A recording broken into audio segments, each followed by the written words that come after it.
Hi అండి, నమస్తే. Welcome to star and home. ఇవాళ మన వీడియోలో ఒక సరికొత్త రెసిపీని అయితే చూపించబోతున్నానండి. చాలా సింపుల్ గా అయితే చేసుకోవచ్చండి. కేవలం జొన్న పిండితోనే ఈ రెసిపీని అయితే చేసుకోవచ్చండి. నార్మల్ గా జొన్న రొట్టెలు చేసుకోవాలనుకుంటే కొద్దిగా కష్టం అయితే పడతా ఉంటారు కదండి. అలాంటప్పుడు 5 నిమిషాల్లో ఇలా హెల్దీగా అయితే జొన్న పిండితో ఇలా బ్రేక్ఫాస్ట్ అయితే చేసి చూడండి. పిల్లలైనా సరే పెద్దవాళ్ళైనా సరే చాలా ఇష్టంగా తింటారండి. పిల్లలకు లంచ్ బాక్స్ లో కూడా పెట్టివ్వచ్చండి. అంత బాగుంటాయండి. మరి ఇప్పుడు ప్రాసెస్ చూసే ముందు అయితే మన వీడియోని అయితే ఒకసారి లైక్ చేసేయండి. ముందుగా అయితే ఒక కప్పును అయితే తీసుకోవాలి. అందులోకి మీకు గ్లాస్ లేదా కప్పు ఏ మెజర్మెంట్ అయినా తీసుకోండి. ఎక్కువ క్వాంటిటీలో కావాలనుకుంటే ఎక్కువ తీసుకోండి. ఇక్కడ నేను 2 కప్పుల దాకా మిల్లులో పట్టించుకున్న జొన్న పిండిని అయితే తీసుకున్నానండి. ఈ ప్లేస్లో మీరు నార్మల్గా మార్కెట్లో దొరికే ప్యాకెట్ జొన్న పిండి అయినా తీసుకోవచ్చండి. పచ్చ జొన్న పిండి అయినా తీసుకోవచ్చు. ఇలా జొన్న పిండిని వేసుకున్న తర్వాత 2 టేబుల్ స్పూన్ల వరకు నల్ల నువ్వులను అయితే యాడ్ చేసుకుంటున్నానండి. మీరు నల్ల నువ్వులు లేని వాళ్ళైతే కలంజీ సీడ్స్ కూడా వేసుకోవచ్చండి. చక్కగా కలిసేటట్లుగా కలుపుకోవాలి. ఒకసారి అయితే ఇలా కలుపుకున్న తర్వాత ఇందులోకి మీరు 1 కప్పు దాకా ఆనియన్ ముక్కలు అయితే వేసుకోవాలండి. సన్నగా పొడుగ్గా కట్ చేసుకోవాలి. అలానే 1 క్యారెట్ను కూడా సన్నగా తురుమైతే వేసుకోవాలండి. అలానే ఒక 2 పచ్చిమిర్చీలను అయితే సన్నగా కట్ చేసి వేసుకోవాలండి. ఇక్కడ మీకు ఏవి ఇంట్లో అవైలబుల్గా ఉంటే ఈ క్యారెట్ ప్లేస్లో మీరు బంగాళదుంపనైనా పచ్చి బంగాళదుంపనైనా తురిమి వేసుకోవచ్చండి. అలానే గుప్పెడంటే గుప్పెడన్ని పల్లీలను వేయించి నేను ఇక్కడ ముక్కలుగా చేసుకున్నానండి. వేసుకోవాలి, పల్లీలను వేసుకోవాలి. అలానే పచ్చి శనగపప్పు అండి. ఒక 10 నిమిషాల ముందైతే నేను ఇక్కడ నానబెట్టి అయితే పక్కనుంచుకున్నాను. మీరు లేదా ఒక 10 నిమిషాలు కుక్ చేసుకొనైనా శనగపప్పును వేసుకోవచ్చండి. పచ్చిశనగపప్పు వేసుకున్న తర్వాత 1/2 టేబుల్ స్పూన్ దాకా జీలకర్ర వేసుకోవాలి.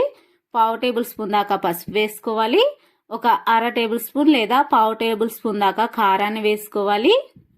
అలానే ఒక 1/2 టేబుల్ స్పూన్ దాకా ధనియా పౌడర్, అలానే ఒక 1/2 టేబుల్ స్పూన్ దాకా గరం మసాలా పౌడర్. అలానే ఇవన్నీ పూర్తిగా మీ ఆప్షనలేనండి. రుచికి సరిపడా ఉప్పు వేసుకోవాలి.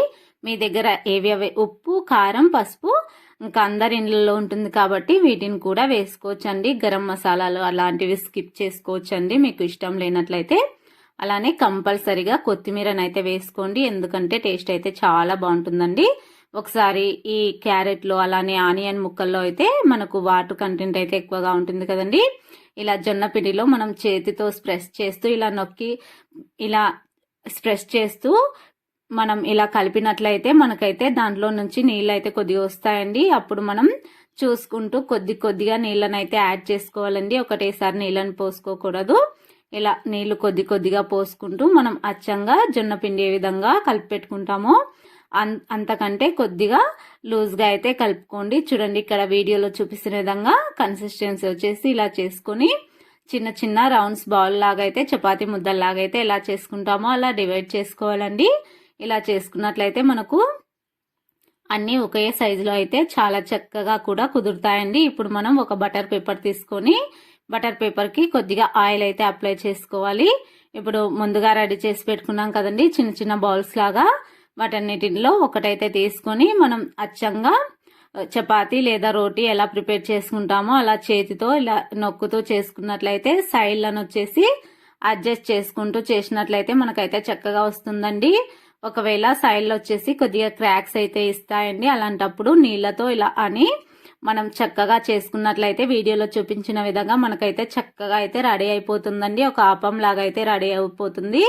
ఇప్పుడు మనం వేడి చేసుకున్న పెనం మీద అయితే కొద్దిగా పెనానికి ఆయిల్ అయితే ఒక 2 చుక్కలంతా అప్లై చేసుకోవాలి. ఎక్కువ ఆయిల్ కూడా అవసరం లేదండి. మీరు ఎక్కువ తినాలి అనుకున్నట్లయితే 1 టేబుల్ స్పూన్ అంతా ఆయిల్ వేసుకొని చక్కగా 2 వైపులా గోల్డెన్ బ్రౌన్ కలర్ వచ్చే వరకు అయితే చక్కగా మనం చపాతీని ఏ విధంగా ఫ్రై చేసుకుంటామో అదే విధంగా మంట మీడియం ఫ్లేమ్లో ఉంచుకుని అయితే ఫ్రై చేసుకోవాలండి. పైనంతా కూడా 1 టేబుల్ స్పూన్ అంతా ఆయిల్ వేసుకోవాలనుకుంటే వేసుకోండి. చక్కగా రెండు వైపులా మంచి కలర్ వచ్చే వరకు అయితే కాల్చుకోవాలండి. ఇలా చక్కగా ఫ్రై అయిపోయిన తర్వాత మనకైతే చాలా బాగా అయితే కనిపిస్తాయండి. లుక్ వైజ్ గా కూడా టేస్ట్ అయితే చాలా చాలా బాగుంటాయండి. నార్మల్ గా రొట్టెలు చేసిన పిల్లలు అయితే తినరు కదండి. ఇలా తప్పకుండా ఒకసారి ట్రై చేయండి. షుగర్ లెవెల్ కూడా కంట్రోల్లో ఉంటాయి కదండి. జొన్న పిండి వల్ల ఎన్నో ఉపయోగాలు అయితే మనకు ఉన్నాయండి. చాలా అంటే చాలా రుచికరంగా ఇలా 1 బై 1 అన్ని కూడా ఇదే విధంగా అయితే ప్రిపేర్ చేసుకోండి. ఈ రోజు ఈ జొన్న పిండితో చేసిన ఈ హెల్దీ అయిన రెసిపీ మీకు నచ్చినట్లయితే లైక్ చేయండి. Thank you for watching friends.